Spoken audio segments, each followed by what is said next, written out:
Hello, hello, Sandile. Carl is on top of the hill and Karin's on top of the hill.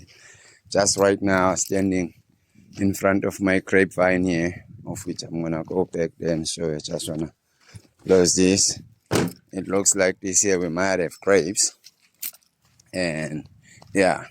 But before I show you that, let me say thank you to everyone who chooses to subscribe to this channel, watches this channel, comment on this channel, and likes this channel. Your support, contribution, and eyes are highly appreciated. Thank you very much. Now, let me show you what I'm talking about when I say it looks like this year we might have some grapes from our grapevine. This grapevine here is about 4, if not 5 years old. For the longest time, just want to give you a brief history of it. For the longest time, I would prune it every autumn. See here, there was a shoot here. I pruned it, and then now it produced a shoot here. But often it will produce a shoot like right on the side like this, and you can see here I pruned it there, all these, and then here it seems to have produced that shoot, and there's this shoot. But yeah, just to give you an idea of what I've been doing, every year it will shoot up like this, and I'll prune it back, and I'll use those prunes to germinate root and sort of like propagate them, get more vines out of this. And it had not given me any signs of producing grapes or anything like that in the past 4 to 5 years. And then this year, I decided I am not going to prune it. I'm going to leave it as it is. As you can see, it was tied up here like this since last year.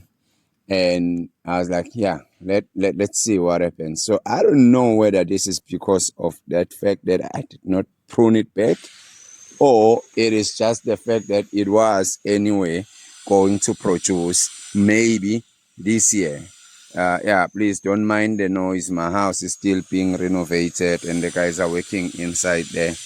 Anyway, this is what I wanted to show you, which makes me say that maybe this year we might have some grapes from this tree. I don't know if I bring it closer, it seems to look fuzzy, but you can see here there's a chunk or a patch of tiny little grapes there. I saw some also here in between the leaves there. And then there's a few more. There's one up there.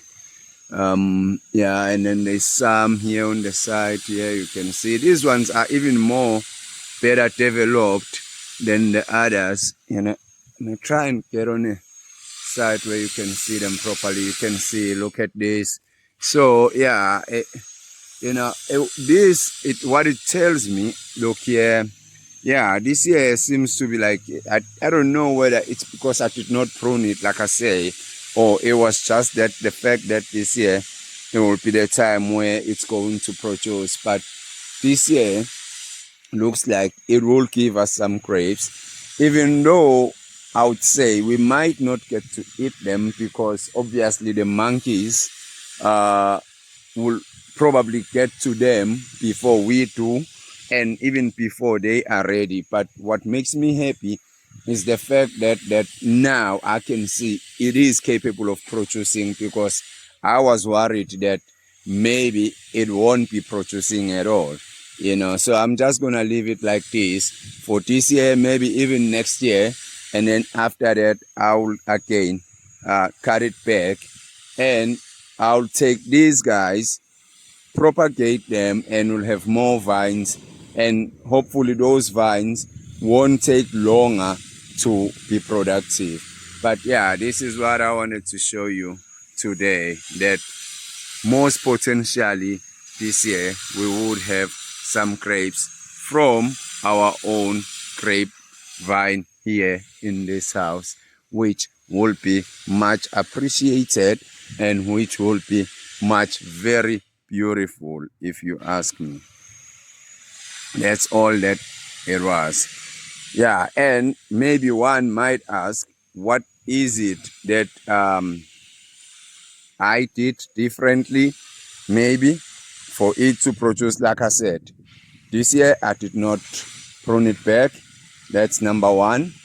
Number two, well, now because it's a rainy season, there's a lot of weeds, but I removed a lot of weeds here, and I put some compost and I put some peat moss, and then I put some charcoal to retain moisture and all that. So you can see here the pieces of charcoal that I put in.